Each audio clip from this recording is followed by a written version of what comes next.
Grégory est comme sacrifié, comme un enfant qu'on porte sur un autel pour le sacrifice. D'un seul coup, on découvre un corbeau qui a passé plus de 1000 coups de fil. Et si c'était pas Bernard Laroche? C'est lui. Le meurtrier de Grégory est encore en vie? Oui.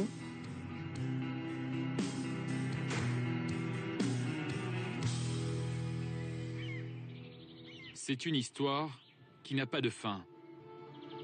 Une chronique mystérieuse qui hante cette vallée des Vosges depuis près de 30 ans. L'assassinat d'un garçon de 4 ans, jamais résolu.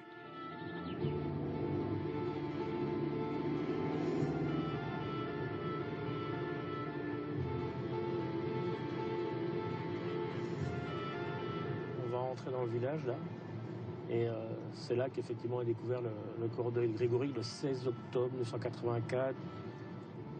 Et à ce moment-là, moi j'ai fini ma journée de journaliste localier. Je suis dans ma vieille DS où je ne reçois qu'RTL et j'entends Jean-Michel Bézina, flash spécial, qui nous annonce la découverte d'un enfant. Le corps d'un enfant de 4 ans dont les pieds et les mains étaient ligotés a été retrouvé dans la Vologne, une rivière des Vosges. Grégory Villemain avait disparu ce soir vers 17h30. Les enquêteurs n'excluent pas l'hypothèse d'une vengeance familiale. Alain Duzard est journaliste à l'Est républicain et connaît très bien l'affaire. C'est là qu'a démarré la plus grande énigme criminelle qui est encore pendante en France, qui n'est pas résolue. Ça a démarré ici, quoi. Et c'est pas fini, 30 ans après. C'est au milieu du village, vers 21h, que le corps sans vie de Grégory est repêché. Ses pieds, son cou, ses poignets sont attachés avec de la cordelette. Son bonnet est enfoncé sur le visage. L'enquête de la gendarmerie commence, avec à sa tête un jeune capitaine de 30 ans, Étienne Sesma. Depuis 2006, il a quitté la gendarmerie et dirige la sécurité des transports en commun à Marseille. On a le sentiment vraiment d'un enfant sacrifié, comme un enfant qu'on porte sur un autel pour le sacrifice. Et c'est effectivement ça, Grégory est sacrifié à la haine qu'on voue à son père. Grégory est le fils de Jean-Marie et Christine Villemain, un jeune couple d'ouvriers sans histoire. Après sa naissance, ils font construire un chalet sur les hauteurs de l'Épanche sur Bologne, un petit village des Vosges. Jean-Marie Villemain a commencé en bas de l'échelle dans son usine, puis est devenu rapidement chef d'équipe. Jean-Marie Villemain est appelé le chef dans la famille. Il a réussi à passer contremaître. Et dans ce milieu d'ouvriers, c'est un événement hors du commun. Et ça a été tout de suite un électrochoc dans cette famille. Lui, il en a tiré une certaine fierté que l'on comprend. Et cela a créé des jalousies. On sait qu'il y a une histoire dans cette famille Villemain qui a eu dans les années précédentes, 82-83, un corbeau qui a agi dans la famille, qui a semé la haine, qui a monté les gens les uns contre les autres. Ce mystérieux corbeau va passer plus de 800 appels aux grands-parents de Grégory, Monique et Albert Villemain. À chaque fois, il évoque des histoires de famille, de haine et de jalousie.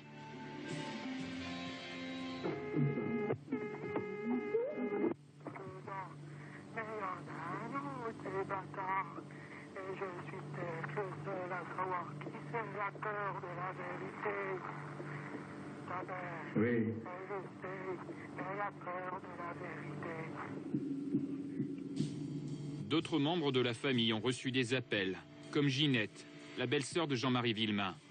Nous l'avons rencontrée. Elle témoigne pour la première fois. Le corbeau, nous avons envoyé un médecin de Bruyères. Quand je l'ai vu à ma porte, j'étais étonnée. Je lui ai dit, mais je ne vous ai pas appelé. Il a retéléphoné après. Il m'a dit, je t'ai bien eu. Il vous faisait peur à l'époque, ce corbeau? Oh oui, il faisait peur. Oui. Et surtout à mes enfants, il faisait peur aussi. Parce que moi, mes enfants, avant, quand je les mettais au lit, je fermais les portes des chambres. Après, c'était fini. Il faut les laisser ouverts, il faut les laisser la lumière. Mais la cible du maître chanteur, c'est Jean-Marie Villemain. Il exige que la famille coupe toute relation avec celui qu'il surnomme le chef. Dans cette lettre, il écrit « Si vous voulez que je m'arrête, je vous propose une solution. Vous ne devez plus fréquenter le chef. Vous devez le considérer lui aussi comme un bâtard. Si vous ne le faites pas, j'exécuterai mes menaces. À vous de choisir. La vie ou la mort. Maître Moser, l'avocat des parents de Grégory, a encore en mémoire un coup de fil de 1983.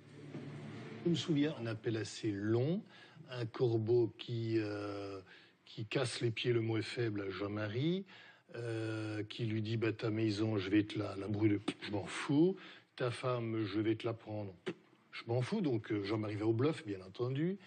Et puis le corbeau qui est dépité parce qu'il n'arrive pas à faire sortir Jean-Marie de ses gonds, eh bien ce corbeau affecte, dit eh ben, ton gamin, je vais lui faire la peau, enfin quelque chose dans ce genre-là. Et là, le malheureux Jean-Marie bondit, ah non, tu ne feras pas ça, etc., etc. Et c'est là que le corbeau, qui est certainement un gaillard intelligent, rusé, etc., perçoit le côté faible de Jean-Marie. Le corbeau ne fera plus parler de lui jusqu'au 16 octobre 1984. Ce jour-là, Christine Villemain quitte son usine de l'Épange à 16h55. Elle récupère son fils chez sa nounou, semble pressée. Elle a du repassage à faire.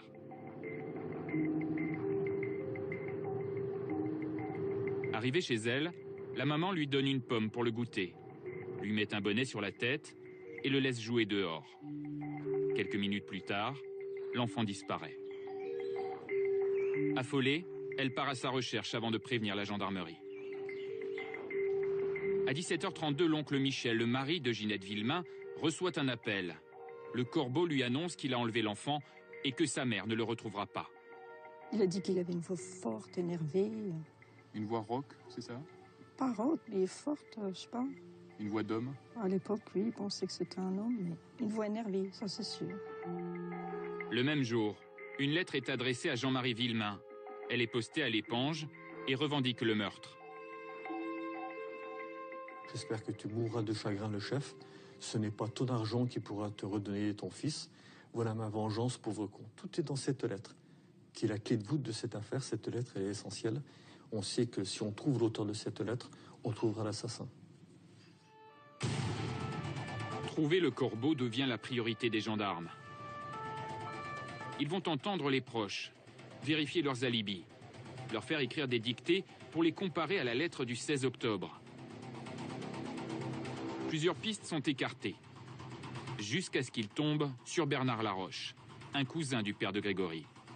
L'homme ressemble au portrait robot d'un suspect qui aurait rôdé près de chez les Villemain. Son alibi est vague et les premiers experts graphologues trouvent des similitudes entre son écriture et celle du corbeau. Il est placé en garde à vue quelques heures. Je sais que les gendarmes sont toujours persuadés que c'est moi, mais qu'est-ce que vous voulez que je vous dise? On est innocent. Je sais que c'est pas moi. Hein. Vous aviez un alibi pour cette heure-là? Oui. De toute façon, j'ai ma belle-sœur qui m'a vu quand elle est rentrée de l'école. Autrement, à l'heure-là, j'ai guère que ça comme alibi. La belle-sœur, c'est Muriel Boll. Entendue par les gendarmes, elle contredit son beau-frère. Elle déclare que Bernard Laroche est venu la chercher au collège vers 17h le jour du meurtre. Dans la voiture avec lui, Sébastien, son fils de 4 ans. Ensuite, ils se sont rendus à l'Épange pour récupérer un petit garçon, puis à Decelles. Là, Bernard Laroche est descendu avec l'enfant, puis revenu seul. Ce témoignage est capital. Les gendarmes foncent à l'usine de Bernard Laroche, où il est arrêté devant les caméras.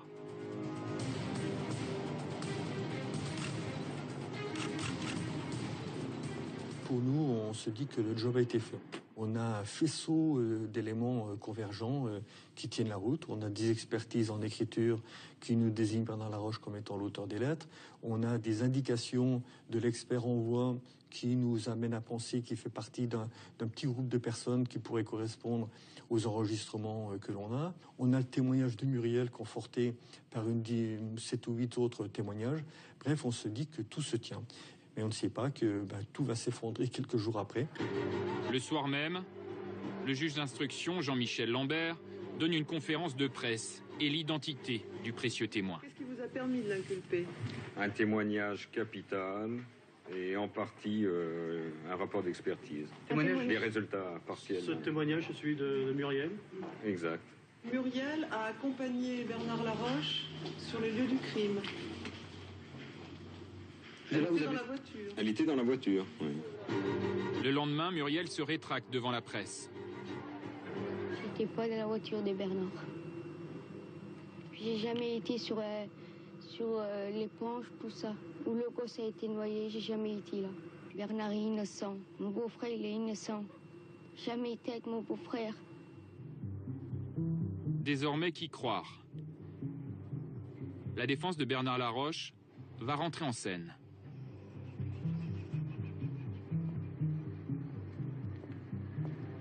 Début novembre, un avocat de 29 ans débarque dans le dossier. Originaire d'Épinal, Maître Gérard Welzer accepte immédiatement de défendre Bernard Laroche. À l'époque, les curieux s'agglutinaient ici, huant les protagonistes de l'affaire. C'était terrible. Un public hostile qui hurlait. Il ne faut pas oublier qu'en 1984, on était peu de temps après l'abolition de la peine de mort. Les gens avaient été chauffés par les titres Bernard Laroche coupable, monstre arrêté, etc. Et nous, on était les avocats salauds qui défendaient le monstre. Vous étiez l'avocat du monstre. Voilà. Et on était... c'était hostile. Très hostile.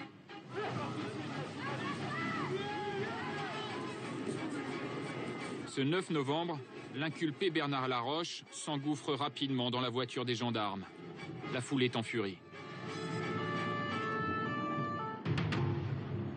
Quelques jours plus tôt, Gérard Welzer s'est rendu à la prison Charles III de Nancy, là où Bernard Laroche est écroué.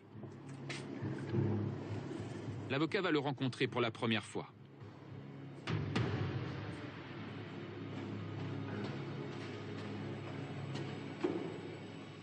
Je vais voir celui qui est présenté comme le monstre.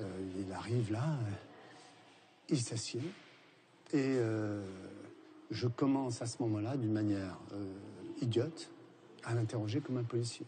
Et je commence à lui dire, mais il y a ça, il y a ça. Et au fur et à mesure que je lui parlais, je le vois... Et il me faisait des réponses, mais... Et à un moment, il me dit, il faut que je vous dise quelque chose. Je me dis, bon, voilà, il faut dire quelque chose à Marie-Ange, il faut dire quelque chose à Marie-Ange. Et je me dis, oh là là, est-ce qu'il va vouloir me faire passer un message ou quelque chose? Et il commence par m'expliquer le fonctionnement de la chaudière. Il y a un bouton qu'il fallait toucher. Et je me dis en moi-même, il y a quelque chose qui ne va pas. Et au fur et à mesure que je lui parlais et qu'il me répondait, je sentais que son attitude me montrait intuitivement qu'il n'avait rien à voir avec ça. Alors, la défense de Bernard Laroche attaque, car il y a de nombreuses erreurs de procédure, du juge et des gendarmes visiblement trop pressés, des expertises graphologiques irrecevables, une autopsie bâclée, sans parler de Muriel Boll, qui est revenue sur ses déclarations. Les époux Villemain s'inquiètent, eux sont convaincus que la justice tient le coupable. Et si c'était pas Bernard Laroche? C'est lui. Vous êtes sûr? En prison, le détenu réalise de nombreuses dictées. Son écriture est comparée par 7 experts de renom à celle du Corbeau. Leur conclusion est sans appel, l'inculpé n'est pas l'auteur de la lettre du 16 octobre. Mais alors qui? La presse s'interroge, et si c'était la mère? Fin novembre, elle est confrontée au témoignage de 4 collègues. Elles affirment avoir vu Christine Villemain près de la poste de l'Épanche vers 17h, à l'heure où le Corbeau aurait posté sa revendication. Le juge Lambert commence à douter. On dirait que tout ce que j'ai raconté au début, il prend ça à la rigolade, il dit que c'est pas vrai. Que par rapport aux 4 témoignages qu'il y a eu, il dit que moi maintenant je mens. Et puis ce que j'ai dit avant, c'est la vérité. Je suis pas allée à la poste le mardi, je suis allée le lundi. Comment vous, personnellement, vous réagissez au fait qu'on puisse vous soupçonner? Pas trop bien quand même. C'est quand même mon petit qu'on a enlevé. Oui, finalement, c'est quand même vous la victime dans cette affaire. Et vous avez l'impression qu'on essaie un peu de semer le trouble dans l'enquête? Oui, parce que le petit n'est plus là, j'ai plus rien. Je sais pas ce que ça m'aurait rapporté d'avoir fait ça. Le 5 février 1985, Bernard Laroche est remis en liberté, mais reste inculpé d'assassinat. À sa sortie de prison, des journalistes sont là. C'est drôle de me retrouver en liberté au bout de 3 mois. Mais je suis très heureux. Vous êtes innocent? Oui, je suis innocent. Je suis innocent et j'espère que le vrai coupable sera trouvé un jour. Qu'est-ce que vous ressentez maintenant, madame?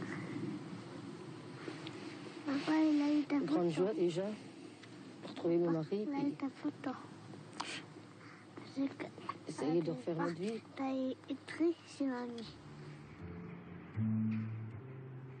Nous avons retrouvé Marie-Ange Laroche.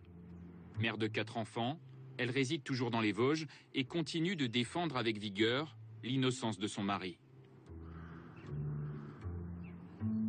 30 ans après, je me pose la question, Jean-Marie Villemain, pour avoir une vengeance comme ça, il doit bien savoir s'il a fait du mal à quelqu'un ou pas.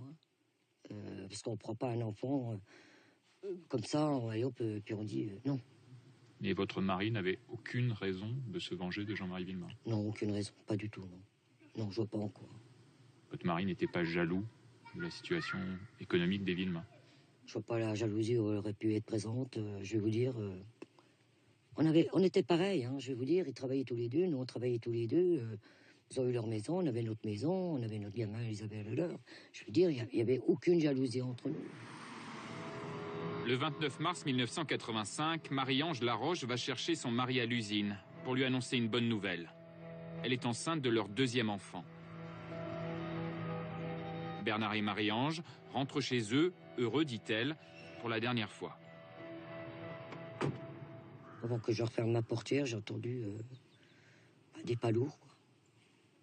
Je me suis retourné, c'était Villemain qui avait sauté le talus avec le fusil. Bernard était déjà devant la porte du sous-sol et puis donc je m'étais mise devant lui. Je pensais jamais que il allait tirer, quoi. Il y a eu un petit dialogue entre eux et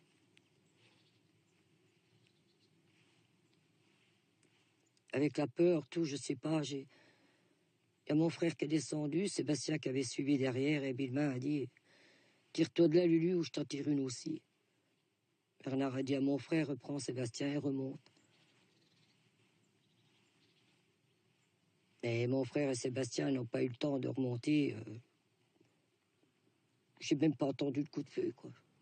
J'ai juste vu Bernard mettre ses mains à la poitrine et tomber en arrière. Jean-Marie Villemain est arrêté. Il sera condamné à 5 ans de prison, dont 1 an avec sursis. La justice lui a reconnu des circonstances atténuantes.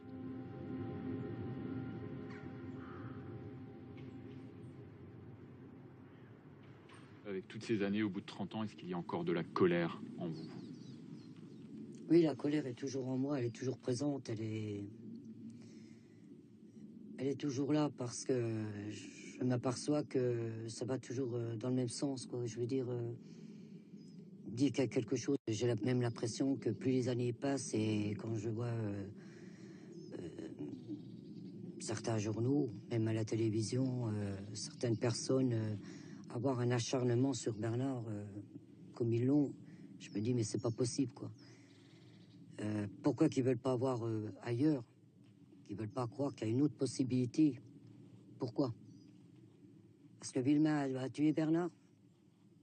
Il faut prouver son geste, il faut reconnaître son geste d'un père qui a perdu son enfant. Ça, je conteste pas, ça doit être très dur. Ça, je le comprends très bien. Mais on n'assassine pas non plus comme ça quelqu'un, je pense pas. Non. Dès lors, l'enquête se focalise sur la mère de Grégory. Les gendarmes sont dessaisis et c'est la police judiciaire de Nancy qui reprend l'affaire.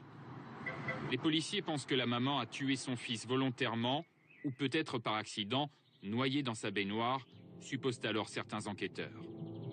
En avril 1985, coup de théâtre. Des cordelettes sont retrouvées dans la cave de la maison des Villemain. D'autres experts affirment que l'écriture du corbeau ressemble à celle de la mère de Grégory. Le 5 juillet, Christine Villemain est inculpée pour assassinat. Toute la presse est là. Une mère infanticide, ça fait vendre du papier.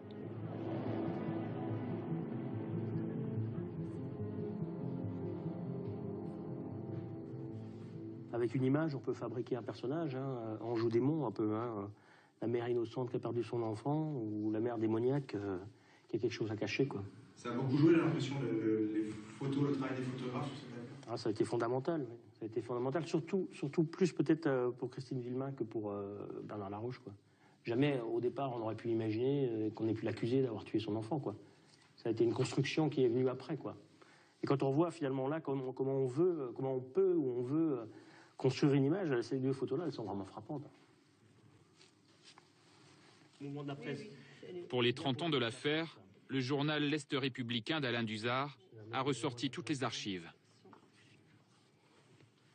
Les journalistes, les avocats, les juges, ils ont eu du mal à appréhender son caractère, qui était parfois un peu trouble.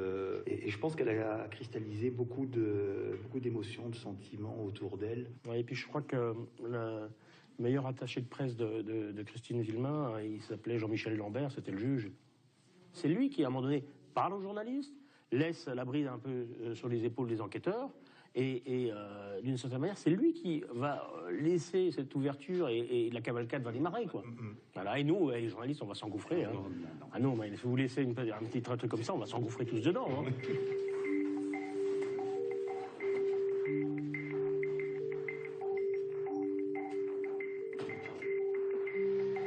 Après 11 jours de prison, Christine Villemain obtient sa libération, mais reste inculpée d'assassinat.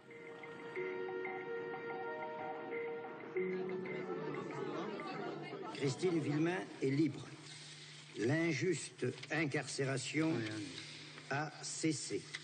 Les 3 hauts magistrats de la Cour d'appel de Nancy ont sanctionné la décision du juge d'instruction.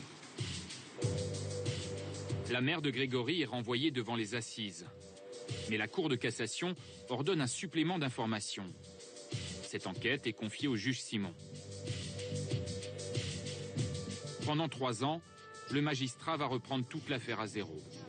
Réaliser des reconstitutions minutieuses, interroger de nouveaux témoins. Tout est passé au peigne fin. L'enquête de la police judiciaire est entièrement remise en question. 9 ans après le crime, un non-lieu historique est prononcé en faveur de Christine Villemain pour absence totale de charge. Si elle obtient un non-lieu en 1993 à Dijon, c'est pour 2 motifs. Premier motif, la Cour dit impossibilité absolue, mathématiquement démontrée. Elle ne peut pas avoir fait cela. Deuxième raison du non-lieu, cette femme est une bonne épouse, une gentille maman. Elle aimait son enfant, c'était l'enfant roi. Ce sont pour ces 2 motifs que le non-lieu est prononcé en 93. 30 ans après, le magistrat le plus critiqué de France à l'époque a accepté de nous recevoir chez lui au Mans, accompagné de son... Oh, mais super. Jean-Bert, ici les gens connaissent un petit peu votre histoire. Oui, mais on n'en parle jamais. Pour le coup, jamais. C'est très agréable. Pour la première fois, le juge et son épouse se confient sur l'histoire qui continue de hanter leur vie. Est-ce que l'affaire vous a changé? Elle a totalement bouleversé, elle a tout bouleversé. Ma personnalité, mon existence, mon regard aussi sur la société. Pour moi, c'est très clair, il y a un avant et un après 16 octobre 84. Après le 16 octobre, il y a eu la médiatisation, puis la descente aux enfers, jusqu'aux envies de suicide. Jean-Michel Lambert a repris pied grâce à sa famille, au sport et à l'écriture. 30 ans après l'affaire, cet ami de Léo Ferré a écrit un livre sur les injustices judiciaires. Il consacre un chapitre à Bernard Laroche. Un homme pour lequel il s'apprêtait à prononcer un non-lieu.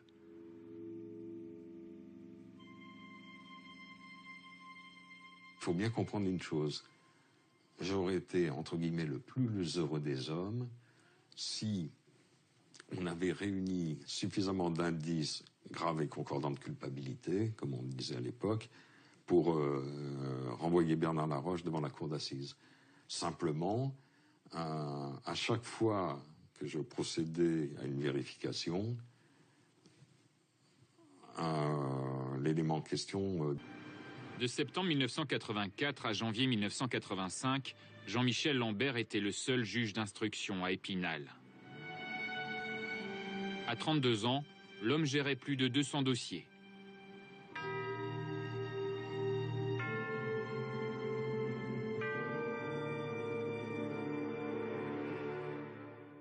C'est très clair aussi.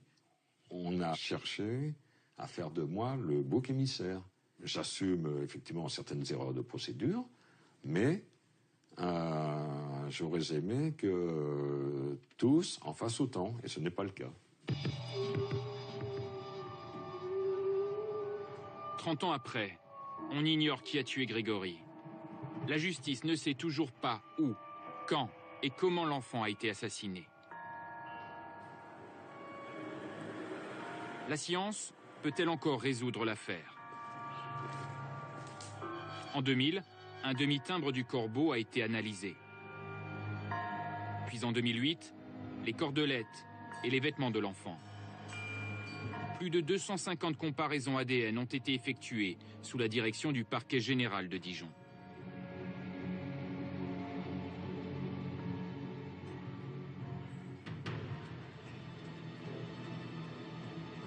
Je pense que ce qui est important, c'est qu'on n'a pas pu imputer précisément une trace d'ADN à un individu donné sur un des scellés qui nous intéresse. Il y a des profils qu'on n'a pas identifiés, oui, de personnes inconnues. Ces profils inconnus seront-ils identifiés un jour? Seule certitude, il y a au moins 2 voix du corbeau, un homme et une femme.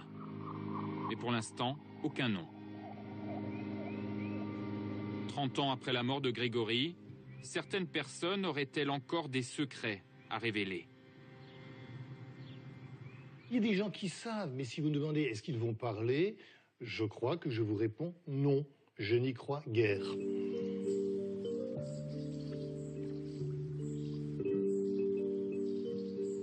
Est-ce qu'il y a d'autres personnes qui savent des choses selon vous? Oh oui. Oui. Je pense, oui. Et pourquoi ces personnes ne parlent pas? Bon, parce qu'elles ont peur. Hein.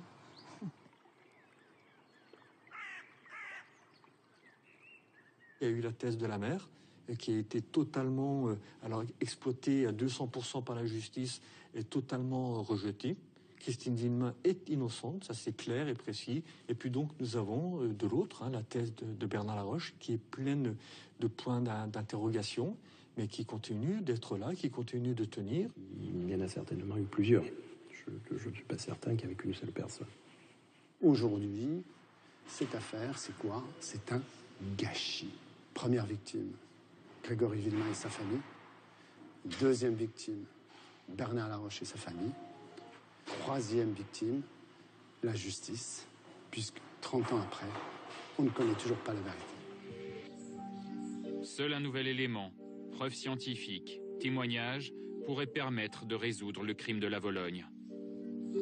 Grégory Villemain aurait aujourd'hui 34 ans.